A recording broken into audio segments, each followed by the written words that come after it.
Assalamualaikum warahmatullahi wabarakatuh. Selamat siang menuju sore teman-teman semua. Sebelumnya saya pertama kali kesini akhirnya ketemu sama teman-teman KM Bandung, ya. Dan kagetnya saya langsung jadi pembicara gitu.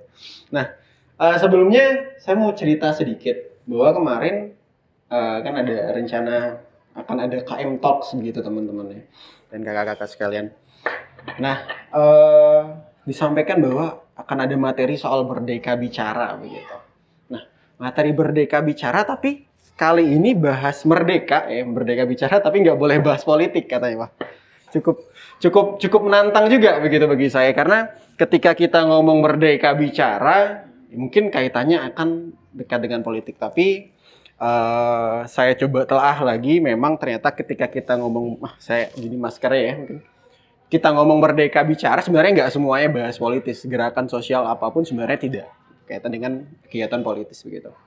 Nah, sebelum saya lanjut ya, di kesempatan kali ini saya akan membawakan materi mengenai bebas bicara, bebas bergerak begitu. Nah, tapi sebelumnya saya ingin kenalan dulu gitu kalau boleh. Next.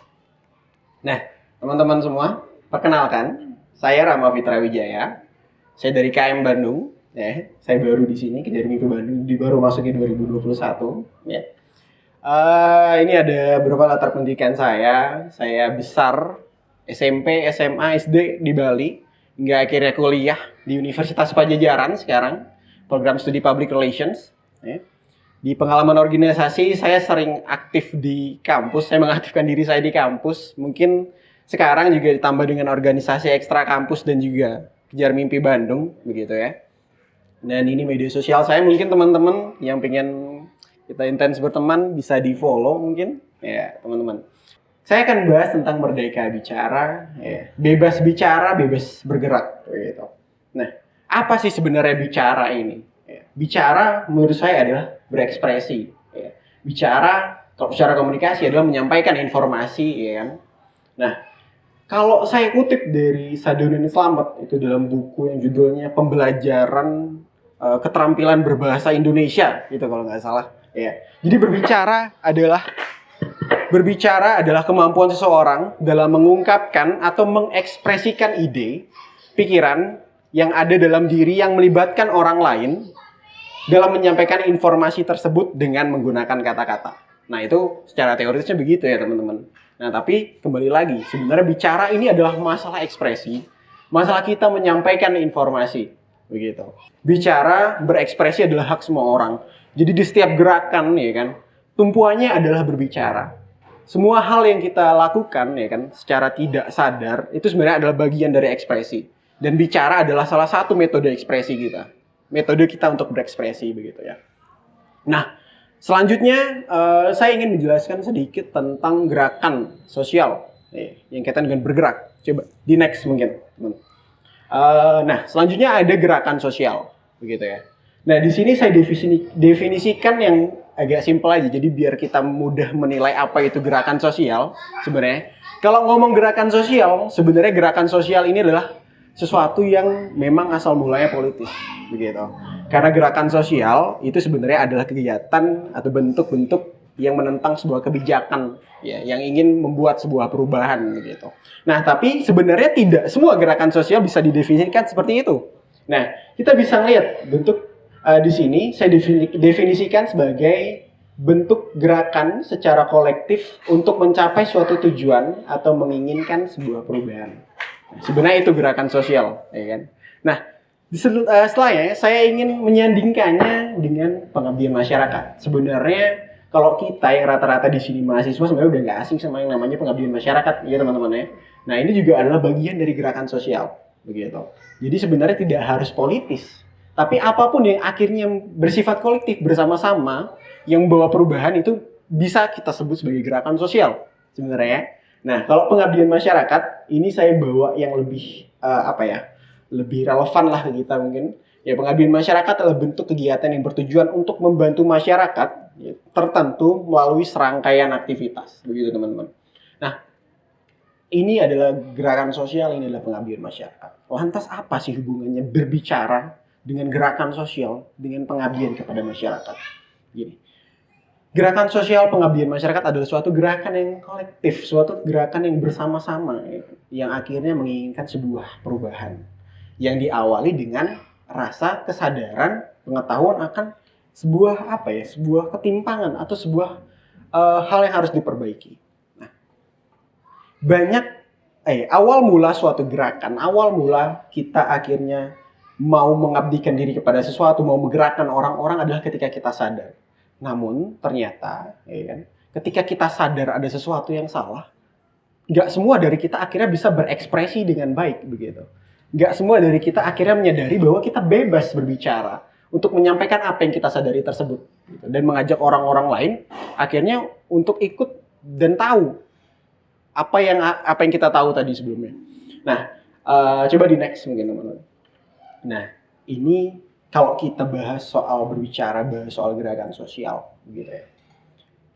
Awal mula rata-rata itu biasanya ada di 3 bidang ya, walaupun banyak sekali bidang. Misalkan kita ngomong di bagian kesehatan, di bidang kesehatan, bidang pendidikan, dan bidang pangan, gitu. Itu adalah biasanya masalah-masalah yang sering kali terjadi di Indonesia, ya kan?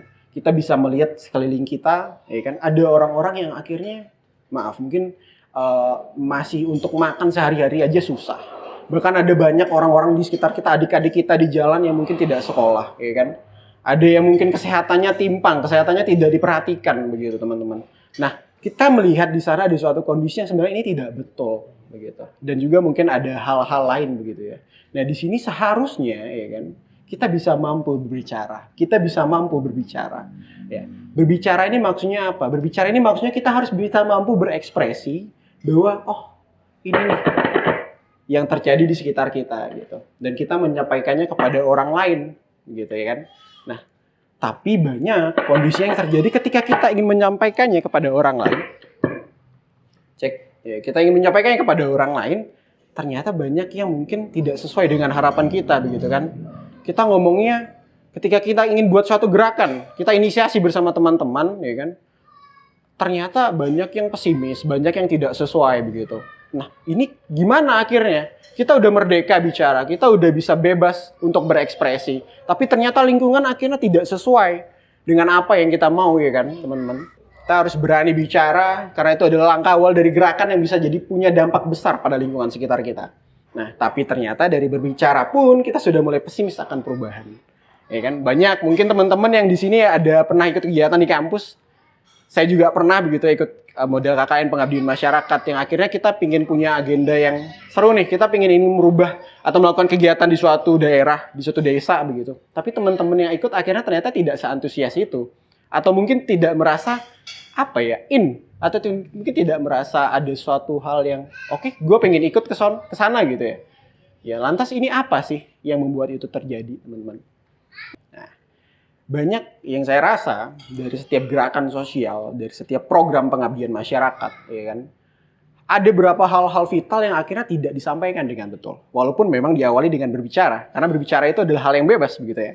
Nah, saya lihat di sini adalah ketika kita membuat suatu program, ya, ada beberapa hal yang harus kita perhatikan. Ada yang paling atas 3. Ya, saya ingin bilang kalau kita membuat suatu program, akhirnya kita membuat suatu gerakan, kita harus berikan dulu tahu ke orang-orang apa latar belakangnya ya kan. Nah, latar belakang apa sih yang akhirnya membuat program ini ada? Dan setelah itu ketika latar belakang ini ada, kita tahu sesuatu ini terjadi. Misalkan kita melihat orang di sekitar kita ternyata banyak yang masih kelaparan atau mungkin ternyata banyak yang masih kurang literasinya terhadap sesuatu ya kan. Nah, itu adalah latar belakang yang terjadi. Selanjutnya kita tentukan tujuan kita. Nah, di sini kita harus sampaikan juga. Ketika kita ingin mengadakan suatu kegiatan, mengadakan suatu gerakan, kita harus tentukan betul dan sampaikan betul apa sih sebenarnya tujuan kita. Ketika memang kita tahu latar belakangnya ada literasi yang kurang, contohnya begitu ya.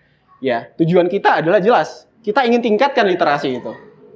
Ya, kita udah punya latar belakang, kita punya tujuan. Selanjutnya adalah cara mencapai tujuan tersebut. Ya, cara mencapai tujuannya apa? Akhirnya kita buatlah nanti proker-proker yang di bawah, program kerja yang di bawahnya. Misalkan kita buat bedah. Misalkan kalau tadi masalah literasi, kita bagikan buku, kita mengajak orang untuk baca buku bersama gitu misalkan ya. Kalau misalkan zaman sekarang mungkin ya misalkan soal kelaparan ya kan, ya kita akhirnya membuat suatu gerakan yang akhirnya membagi-bagikan sebuah sembako atau apapun sejenisnya ke orang-orang yang mungkin susah dalam mendapatkan pangan gitu. Selanjutnya apa yang didapat?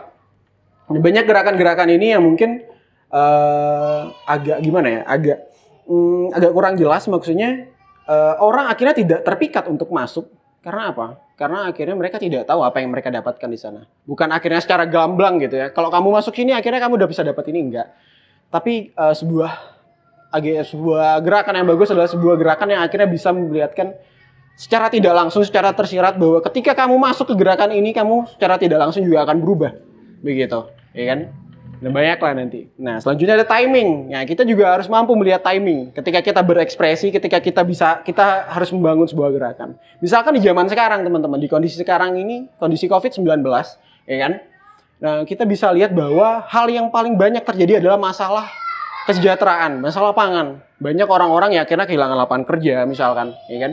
Nah, di timing-timing seperti ini adalah waktunya kita berekspresi yang sebesar-besarnya untuk menyampaikan keresahan kita mengenai kesejahteraan, mengenai masalah pangan atau mungkin masalah kesehatan juga. Jadi di sana atensi orang akan tertuju pada satu hal. Dan ketika hal itu sesuai dengan apa yang kita resahkan, maka gerakan kita tentu saja akan menjadi gerakan yang kemungkinan akan berpeluang lebih besar untuk akhirnya diikuti oleh orang-orang. Selanjutnya yang paling penting adalah setiap gerakan, ya kan, kita berekspresi, ya kan, jangan hanya sesaat. Jadi ketika kita melihat hari ini, oh, saya sadar bahwa ini akhirnya di sini saya sadar bahwa di sini ada orang yang akhirnya butuh bantuan kita. Tapi kita ngomong hanya hari ini, gitu. Kita besok akhirnya tidak tekun lagi berekspresi tersebut, gitu teman-teman. Nah, ini adalah masalah gerakan-gerakan sosial atau masalah pengabdian masyarakat yang sering kali terjadi, begitu. Nah, ini. Lantas dari apa yang saya sudah jelaskan tadi, sebenarnya apa sih maksud bebas bicara? Apa sih maksud dari bebas bergerak, gitu teman-teman? Nah, bebas bicara sebenarnya dari bebas bergerak dulu ya. Bebas bergerak maksud saya adalah kita di zaman revolusi industri 4.0, zaman digital, abad ke-21 dan apalah macamnya itu ya kan. Kita bebas bergerak dimanapun. Karena pasti dalam diri kita punya suatu kita punya suatu ketertarikan pada satu bidang untuk akhirnya memperbaiki bidang tersebut. Jadi kita bebas memilih. Kita bisa bebas memilih di mana kita berdiri dan di mana kita memperjuangkan sesuatu.